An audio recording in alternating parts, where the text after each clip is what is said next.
Hello po mga kababayan, kamusta po kayong lahat? And once again, welcome back to another episode of Simply Talkies Vlog. So ang pag-usapan natin mga kababayan ay itong mga abogado. Dalawa dito, abogado na kakampi ng mga Duterte na mukhang madidisbar. May mga magpapile po ng disbarment sa dalawang abogado na ito. Yung isa namang abogado binibira ng abogado ni Duterte na siyang madidisbar. O di kaya papailan ng disbarment. Okay? At yung isa nating topic ay makikita ang kawalang hiyaan ng mag-amang Duterte. Tag-isang article po sila. Dito nyo malalaman na itong mga Duterte, no? Mga salaula pala. Akala natin magaling mamuno. Magaling, no? Magagaling na bobo. Magaling mang salaula. Okay? Pero bago tayo magpatuloy, tayo po'y magbibigay pugay at pasalamat sa lahat ng ating channel members, followers, subscribers, nagla-like at nagsishare ng ating mga videos, sa mga nagbi-video replay, sa mga nagsishare ng kanilang blessing, sa mga nakakasama natin dyan sa live chat box ng ating video premiere at ng ating live stream. Okay, so eto po mga kababayan, unahin natin ito. Ito pong sinasabi kong lawyer, nakakampi ni Digong, ay pinupuntirya po ang COMELEC. Actually, ito ding lawyer representante na ito ay akala ko ay magaling. Yung pala, unti-unting lumalabas na ang kanyang totoong pinoprotektahan ay si Digong. Biruin mo sa isang show nila, no? Sinabi ba naman niya, uma-agree na siya na kailangan din daw magpasailalim na sa hair follicle test, no? Sa illegal substance ang ating Pangulong Bongbong Marcos. Mukhang kumakampi na siya kay Harimau, kay Talakitok. Di ba sinabi ni Harimau, wala pong sino man ang makakapagsabi sa presidente kung ano ang dapat niyang gawin. Siya po ay presidente. Nasa sa presidente po yan. O bakit ngayon umaalingaw-ngaw kayo? Bakit kayo nagwawalwal? Kaya hindi po katitiwa-tiwala na tong si Marcoleta. Masisira ang kredibilidad nito. Bilid pa man din tayo dyan dahil sa ang galing-galing niya daw sa ABS-CBN. Baka naman. Ngayon napatunayan natin. Baka may basbas ni Digong yan. Ginamit si Marcoleta para, alam nyo na, isirain ang ABS-CBN. Medyo kasira-sira naman talaga. Sira naman talaga. May mga kamalian ng ABS-CBN. Pero pinurga po nila ng pinurga, lalong-lalo na si Marcoleta. O ngayon, ang pinupuntirya niya, aside kay Pangulo, dun siya masisira talaga, sirang-sira na siya, no? Mukhang malabo na ang senatorial nito, hanggang party list na lang to si Marcoleta. Kasi ang party list, madali kang manalo dyan. Di ba? Makakuha ka lang ng porsyento, okay na. O, di ba? O ngayon, saka alam nyo, ito, hindi po sa pag-aano sa mga kapatirang Iglesia ni Cristo. Kung kampante po na mananalo si Marcoleta, 'di ba? Ang mga Iglesia ni Cristo ay black voting 'yan. O sino bakit hindi nila hindi nila sinuportahan si Marcoleta? Ano nila yan, kamiyembro nila. O bakit nag-give up si Marcoleta? Hindi ba siya kampiyansa doon sa kanyang mga kapatiran? Yun lang, tanong lang po wag pong magagalit ang mga taga-INC. Yun lang po yung nasa isip ko. No, bakit nag-back out si Marcoleta? Ang lakas-lakas ng mga Iglesia ni Cristo, black voting yan. Ba't dinala si Marcoleta? Di po ba? Kung alam ni Marcoleta ang dadalhin siya ng Iglesia, bakit siya nag-quit? Di ba? Ngayon, ang binabanatan niya ay itong ating COMELEC chairman, si Garcia, no? Kasi ang sabi niya, meron siyang mga nilabas na mga expose. Pero bago yan, tignan ninyo. Pakitaan ko lang kayo ng isang article na itong isang lawyer ay dinisbar ng Supreme Court. Bakit? Tingnan nyo dito lang, na-disbar siya. Eh bakit si Roque? Lantarang paninira, lantarang fake news. Eh ito na-disbar dahil lang dito. O tingnan ninyo. Lawyer disbarred for extramarital affairs with S. Ang dami. Ha? Ito po.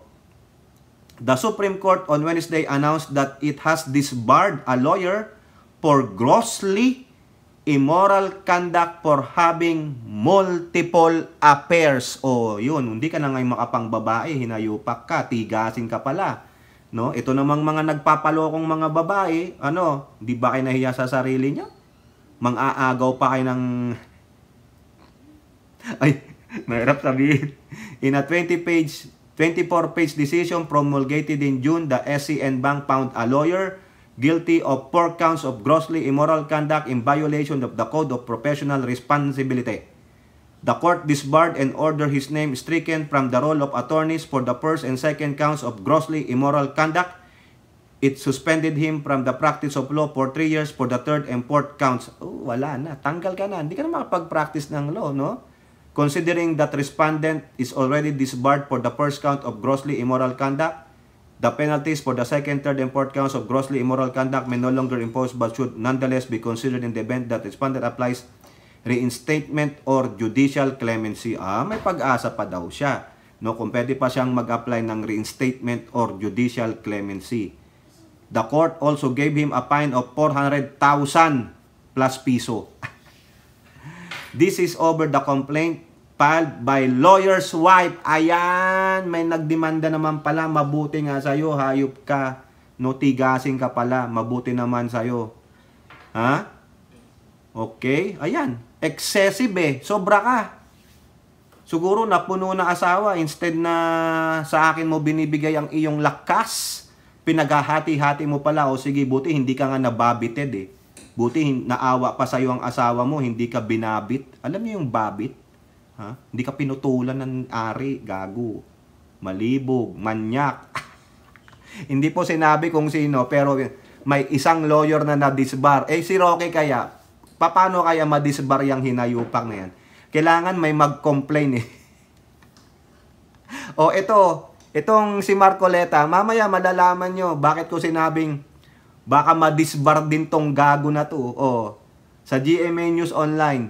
No, ito po yung mga lintaya niya, yung paninira niya kay Comelec Chairman Garcia. Sabi niya, Marcoleta links Comelec Garcia to offshore accounts in Cayman Island. Ayan po yung mga patutyada niya kasi sinasabi niya si Comelec Chairman Garcia daw po ay nabayaran ng Miro system na kinuha nila Comelec para siya ang bagong counting machine.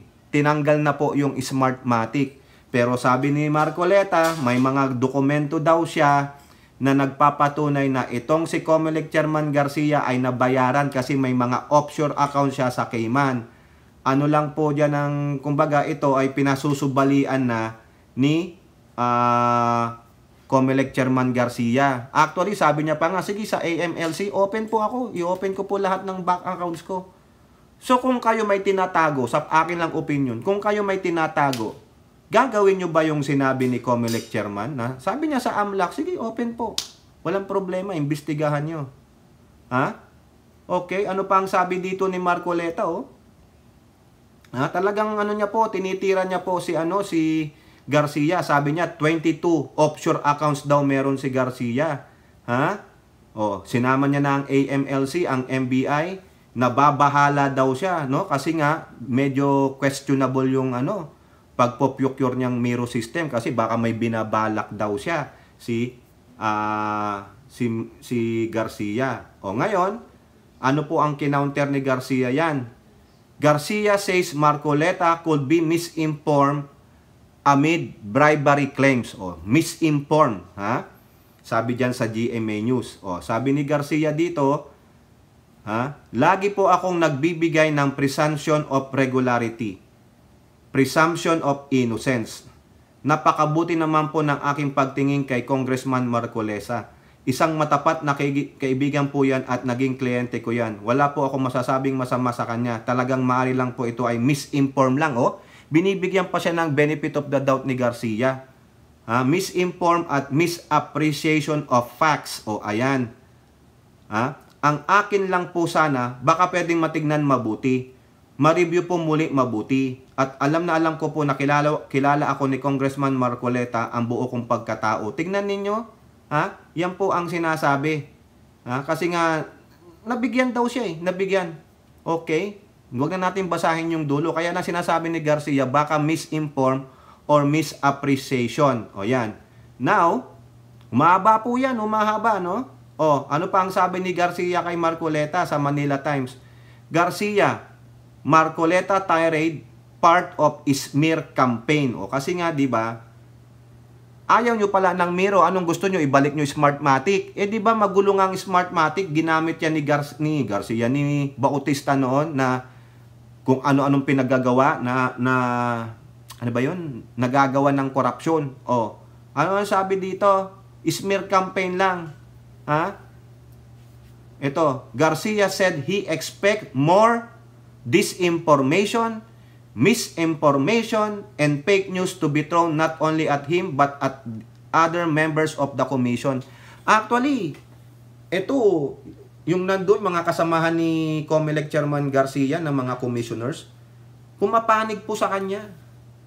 Kasi kung alam naman nilang may kagaguhan yan si COMELEC Garcia, ay sila nang unang aalma dyan. Kasi yung iba dyan, may mga ambisyon din sigurong maging commissioner, pero hindi. They are supporting the commissioner. Saan ang gagaling si Marcoleta? Saan galing yung mga dokumento niya? Kaya nga sabi ni Garcia kanina, baka misinform lang si Kong. Kilala niya naman ako. Baka nagagamit lang si Kong. Na ginagamit na siraan ako para kung sakasakaling matalo yung mga kandidato nila for 2025, ang dahilan nila. Kasi dinaya kami ni Garcia No?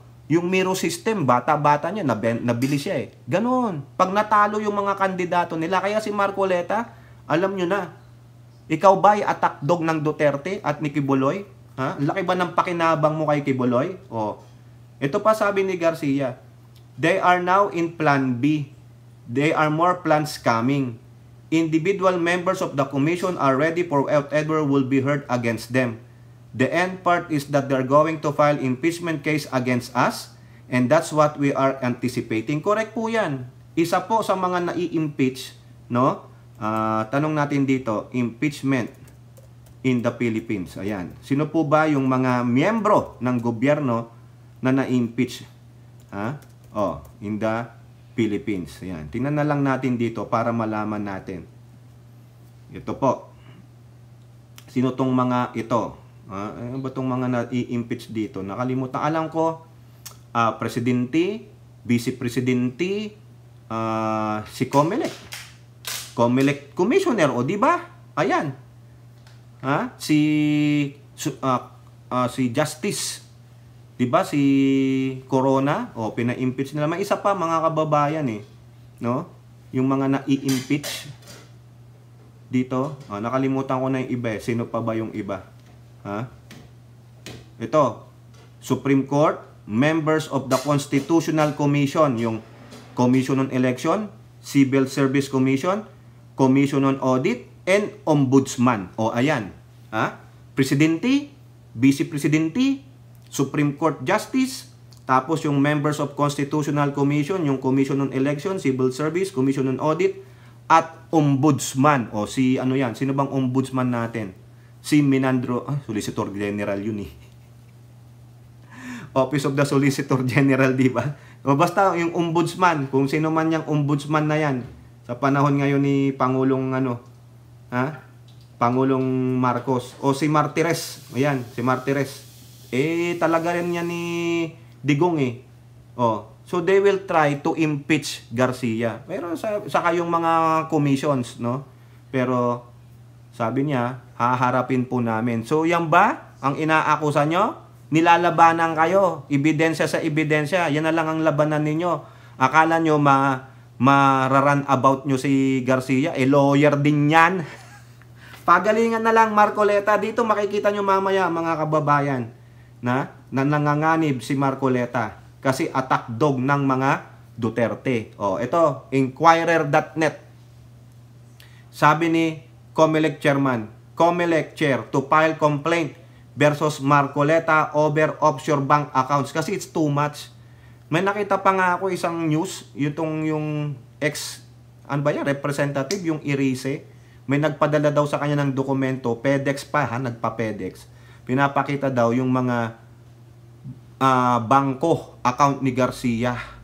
Ayun, may pinakita po nung pinadala kay Garcia, sinabi niya, I think binerify nila. Mamay malalaman ninyo. Talagang anong tawag dito? Tinatrabaho nila si COMELEC Garcia. Ginagawa nila ng kwento. Sabi nga ni Didong, I planted evidence. Ayon, pero their evidence right now ay kina-counter ni Garcia. Mamaya malalaman ninyo. Ito po ang sabi ni COMELEC Chairman, that he is eyeing to file an ethics complaints against Sagip Party List Representative Marcoleta who claimed that the poll chief owned offshore bank accounts. Yes, there is no problem because in the end, there needs to be a remedy in such events, especially fabrication and falsification of documents. Fabrication and falsification. Birahin nyo yan. In our country, if you steal an apple, you will be labeled a thief. We can say it's okay if a man in power falsifies. Correct. The law should be equal for both. If you falsify, whatever your status in life is, you falsify. Correct naman po. Sige, mag-antay po tayo dyan, no? Okay, now, ano lang sabi ni Garcia, ni Marcoleta? Inquirer din po. Marcoleta, Garcia to file ethics case versus me? No problem. Kasi ethics lang naman yan sa Kongreso Titignan nila yung merit ng case. Kung meron man, anong gagawin ng ethics? Baka pagsabihan lang si Marcoleta. Buti sana kung tulad nung kay Tebes, yung in-expel nila si Tebes, di ba? Pero ito, baka pagalitan lang si Marcoleta, i-sanction siya o whatever, kung anong penalty ang mamimerit niya, di ba? Sagip Party List Representative Dante Marcoleta sees no problem if COMELEC Chairperson Garcia decides to file an ethics complaints against him. Yan. If he has grounds to file an ethics complaint, if he thinks what he will do is correct, we are in democracy. Why doesn't he do it? Is it a sin that I saw a way for us to prove that the accounts existed? Marcoleta said ang ambush. Ayan, okay. Yan po yan sinasabi niya. Okay? So somebody deposited money in those two remaining open accounts. It's just so happened the accounts were under his name. So, why I am being accused of doing demolition? Am I trying to demolish the COMELEC? The COMELEC is an independent constitutional body. We should protect the COMELEC, and I also said we should protect our national election. Ayun naman pala, masosoplak po dito si Marcoleta. Kasi sabi sa una, di ba, yung unang article na binasa natin, baka siya po ay misinformed and misappreciation ang sinasabi ni Garcia. Kasi itong Sir Garcia, gumagalaw din siya. He wants to prove the accusations are wrong. Maling-mali. Dahil hindi niya naman ginagawa. Kaya nga wala siyang tinatago. Sabi niya sa AMLC, sige, open. NBI, open. Investigate. Wag lang kayong gagawa ng kagaguhan laban sa kanya. Yung gagawa nyo ng ganito, paplantahan nyo ng ebidensya para siguradong ikaw yun. Pero digital trail na po tayo ngayon. Makahalata kung sa kanya o hindi yan. Eto po, ang balik sa kanya, mga kababayan. Sabi ko sa inyo may magpapail ng disbarment dyan saka ethics complaint. Eto po, ABS-CBN. Group vows to hunt Marcoleta with ethics disbarment raps.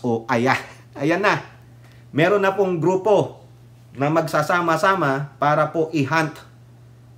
I-hunt si Marcoleta, no? Ng ethics at disbarment para hindi naman siya makatulog tulad ng ginawa niya daw sa ABS-CBN. Siguro ito, maski nasabihin nilang walang tao o grupong nagpapagalaw sa amin, pero ako po hindi naniniwala dyan. Kumbaga, nakakita rin ng butas yung mga binalahura nila Marcoleta. Now it's payback time. Karma is a bitch, di ba? An organization has vowed to hunt sa gift party list Marcoleta during a ghost month, ito daw August, with a string of complaints for accusing Paul Chief George Garcia of corruption. Ayan. Dabayanihan para sa karangalan at kaunlaran ng mga Pilipino is a group that identifies itself as being composed of seasoned street parliamentaries. Ay, mga lawyer din daw po, no? Itong mga miyembro ng Bayanihan para sa Karangalan at Kaunlaran ng mga Pilipino.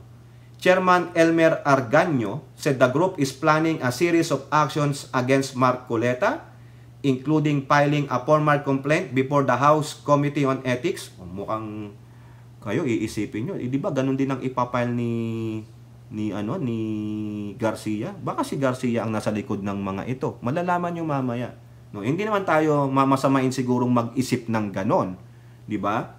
A disbarment case and a perjury case all on the same month. Nako, ito daw bago matapos ang Agosto, kasi sabi nila ang Agosto daw po ay isang ghost month. Kaya nga haunting eh. Oh, the haunting of Marcoleta. He said the group is also eyeing protests against Marcoleta in the coming days. Ay, wag na. Doon na lang nyo, ipile nyo na lang. Wag na kayong mang-abala pa, no, ng maibang tao, yung traffic, wag na. Magsasayang lang kayo dyan. No? Maglagay na lang kayo ng poster. Oh, haunting Marcoleta, ganon, para lalong maburyong si Marcoleta. Kaya Marcoleta, ikaw kasi, baka nagpapagamit ka sa mga dutae. Ay nako, mali ka na naman ng sinamahang grupo. Sa bagay, PDP yan. Their group, he said, are now in talks with at least 2 congressmen for the possible endorsement of the ethics complaint. He declined to name the 2 as they may be harassed if they will expose them prematurely. O nga naman, siyempre. Quote, gusto naming mumultuhin siya nitong kaso na ito sa month of August. Kaya hindi niya makakalimutan itong buwan na ito. Ayun po yung sabi ni Argaño, ha? Ask how they can pursue a perjury case against Marcoleta, who refuses to swear on his... Ay, Marcoleta! Oh, akala ko ba wala kang uurungan, matapang ka, hinahamon mo mag-complain ng ethics si Garcia, tapos hindi ka pala naman pala nanunumpa eh. Manumpa ka that you will swear the truth and nothing but the truth that you will say or present in your hearing are true. And ganito, so help you God, hindi ka pala, madaya ka naman. Oh, di ba? Dapat ganon. Ayun ang sabi diyan, no? Paano mo ipeperso ang perjury case kung ayaw ni Marcoletang mag-swear in sa kanyang allegation kay Garcia? Ha? Yun naman pala eh. Yan nga po ang problema. Marites eh. Oh, yun. Marcoleta, marites ka naman pala eh.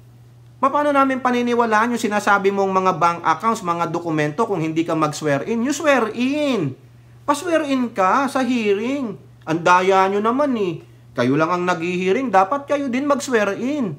Diba na para yung ebidensyang ipapakita nyo ay legit at katotohanan lamang. Eh paano yun? Ano sabi sa'yo?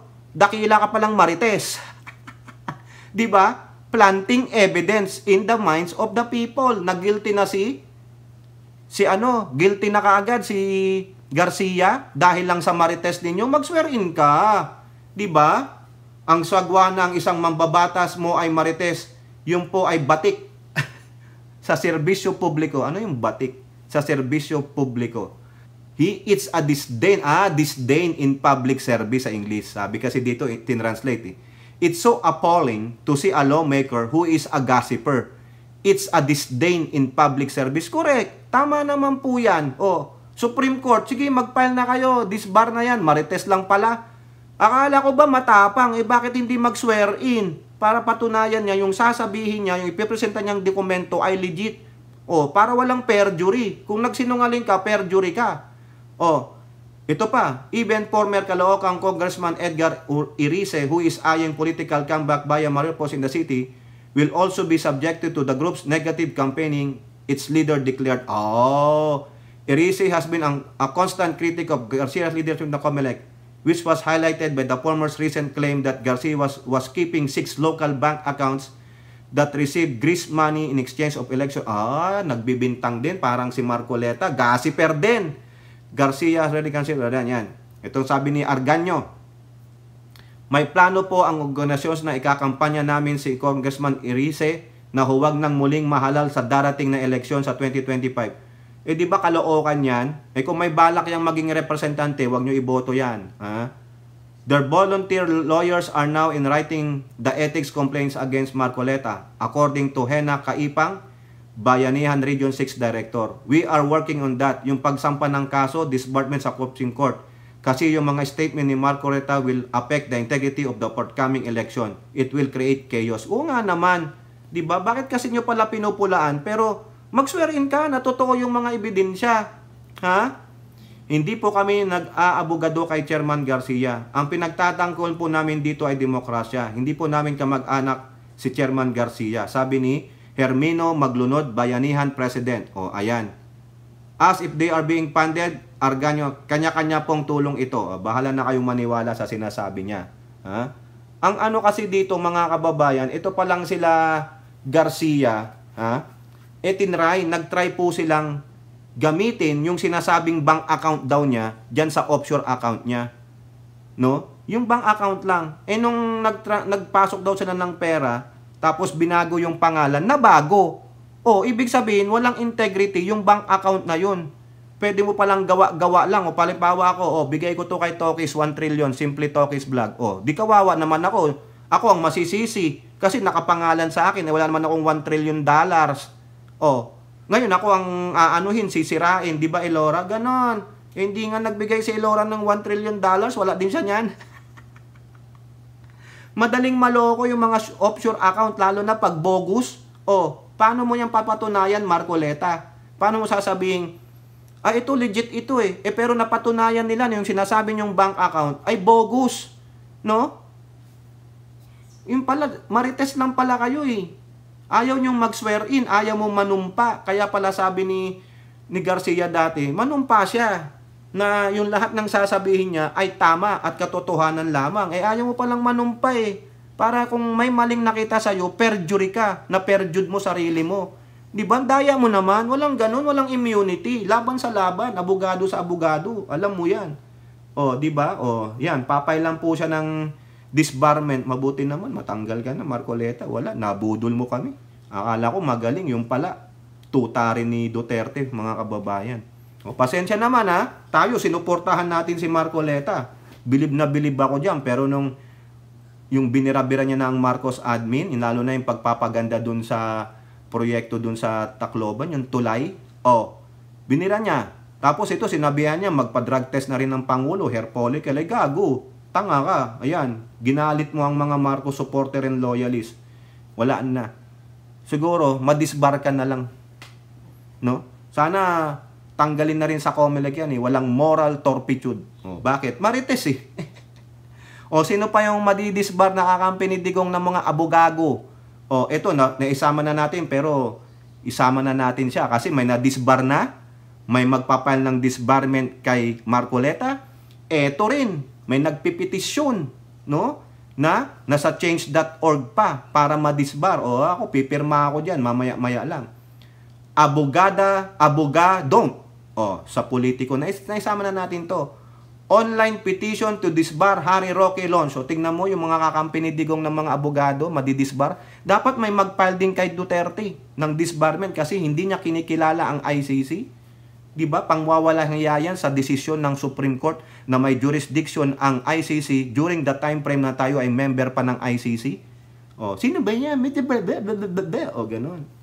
Diba? Sino po ito? An online petition has been launched calling on Supreme Court to disbar former presidential spokesperson Harry Roque for allegedly conducting himself in a manner unbecoming of an abogado.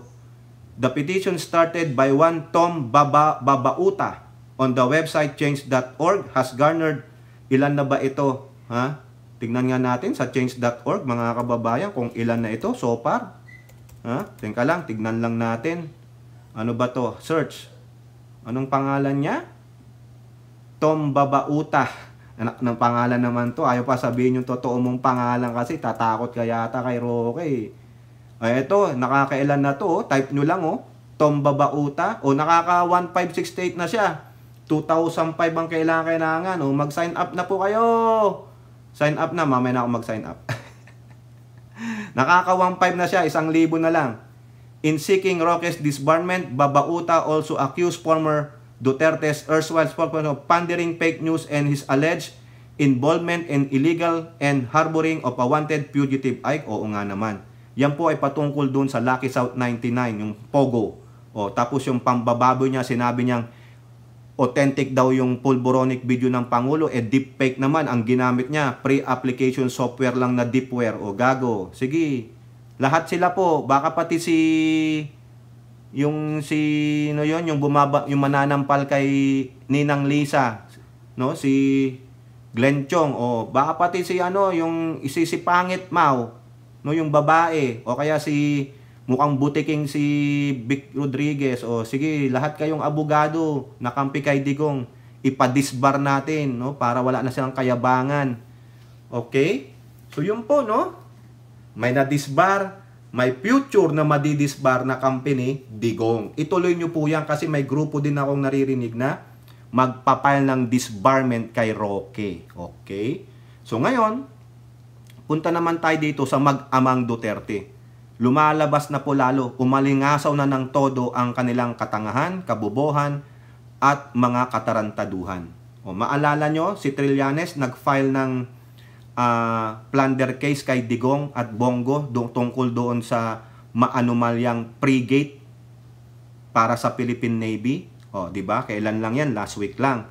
Yung sinasabi ni Trillanes na 16 billion frigate deal, sabi dito, regression in the guise of modernization.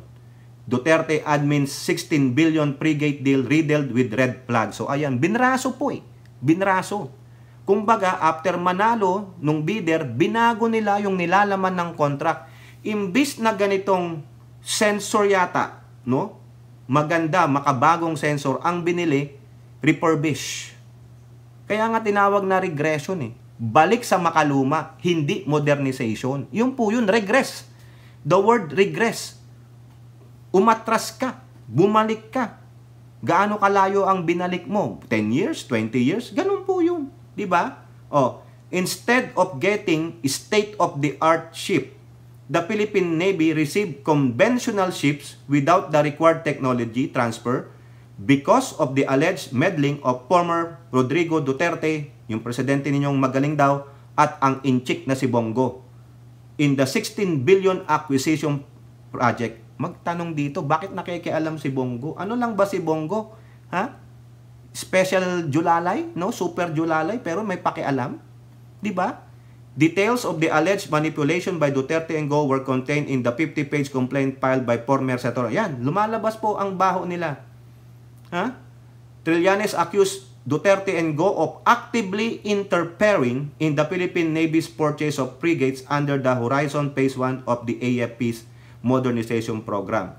The contract was won by South Korea's Hyundai Heavy Industries o yung HHI, even if the Philippine Navy prepared Thales Netherlands as the supplier because of its combat management system, which soldiers deem as the best in class given budgetary limitation. Biruin nyo, best na pero mababa yata ang presyo. O ba't ka doon kukuha sa hindi naman pa talagang pulido? O, malamang, nagkalokohan na. Lending credence to Duterte and Go's alleged interference were leak to the media of an unsigned letter removing then Philippine Navy Chief Vice Admiral Ronald Joseph Mercado. Ay, tinanggal pa pala ito si Vice Admiral ng Philippine Navy. Walang iya kayo. Dapat kayong ganyan po, katarantado itong si Duterte at si Go. Mga animals, di ba? Lumalabas na ngayon ng baho nila. Actually, may ikinaso pa dyan si Trillanes kay Duterte at Go. Yung mga maanumalyang mga business o mga kontrata na ang mostly ang nakakuha ng government contracts ay ang pamilya ng si Inchik na Go. O yan. Ano ang sabi diyang ni God daw? Wala yan, luma na yan. Di luma, di humarap ka sa korte. Bakit ngayon lang pinapile ni Trillanes yan? Paano niya ipapile yan nung time ni Duterte? Alam nyo naman, di ba? Magaling silang whitewashing. Baka ibraso lang nila yung korte na pagsasampahan ni Trillanes. Di ba? Gusto nga nilang ipapatay si Trillanes kasi malalantad ang kanilang baho. O ngayon, umalingasaw na. O naaamoy na natin. Mabaho pa sa burak, di ba? O ito po, last article natin, yung si Sara Duterte. Sabi niya, I will teach you how to command. Ngayon, may nakita na naman silang kagaguhan sa DepEd niya. O ito, Sara Duterte's matatag curriculum crumbles. Bumagsak. Wala na. Angara top Teachers for Change. O tignan mo, baka naman hindi in-include ni Tamilmil. Akala ko ba magaling? Akala ko ba I will lead you how to command? Bakit yung matatag program mo crumbles? Ayaw pala ng mga teacher. The matatag curriculum crafted and implemented during Sara Duterte's time at the DepEd will be amended based on the experience and inputs of teachers. Based on the experience and inputs of teachers. O paano pala nagawa yung matatag program ni Tamilmil? Siguro yung mga stakeholders, yung mga nakapalubot sa kanyang mga ASEC-USEC, walang input ng teacher. Mayroon tayong in-issue na department order diyan, setting for the curriculum, pero marami rin kaming komento na nare-receive dyan. So, magiging sensitibo naman tayo diyan sa mga comments. So, tignan nyo mga teachers. Kaya maganda talaga, kausapin mo ang mga guro, anong kanilang MPOTS. The matatag curriculum or the revised basic education curriculum was rolled out in kindergartner, grade 1, grade 4, and grade 7. It focuses on foundational subjects such as language, reading, literacy, and mathematics, nationalism, and good manners and right conduct. May GMRC. Pero wala niyan si Tamilmil. Di niya alam. The curriculum has 2 additional programs, the National Mathematics Program and the National Reading Program, which are supposed to be done for 4 days for 30 minutes each. Next school year, the second phase of the matatag curriculum will be rolled out in grades 2, 3, 5, and 8. Angara said among the comments they received was the supposed compressed or overloaded and fast-paced teaching schedule. Compressed, overloaded, and fast-paced. Kaya pala, hindi, ang fast-paced, ang tanong, yung absorption. No, may mga bata mabilis mag-absorb ng topic ng lesson. May mga bata na mabagal, kaya nga mag-workout ka in the middle. Oy, ganon Tamilmil, di mo yata alam yon. Minsan sabi nila, dikit-dikit masyado iyong subjects. Masyadong mabilis iyong subject.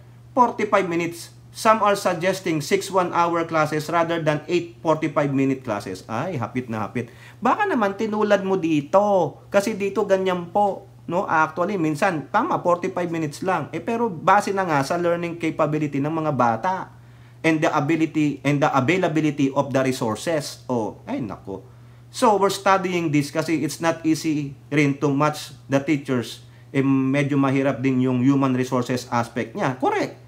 But kami, nakikinig kami. And whatever the consensus is, we'll try to adapt the recommendation going forward. Kung maganda yung recommendation, then you follow. Gagawin. O diba? Open na open. Baka hindi nila kinonsulta ang mga teachers. Diba? Bubo. Ayan, nakita nyo kung gaano kagaling si Duterte? Kasi nga hindi siya galing sa educational sector. Ang goto niya katid D&D. Goto ko marami budget. Para ako'y makapanood kung nasaan man si Taylor Swift. Tapos niya, pag walang concert si Taylor Swift, ako'y mag-upo lang dyan. Magbili akong popcorn at nachos at hotdog. Manood ako ng Netflix. O di kaya mag-subscribe ako sa Amazon Prime. Di ba, Ilura? O kaya HBO Max. Ayun, ang gaganda na kaya ng palabas doon sa HBO Max. May Game of Thrones. Putik na yan. O yan po mga kababayan, mga abogado kampi kay Digong, papailan ng disbarment. At itong mag-amang Duterte, nangangamoy ang baho, umaalingasaw. Kayo po, ano pong inyong masasabi? Comment down below and don't forget to like and share. Hope to see you on the next videos. Bye-bye. God bless.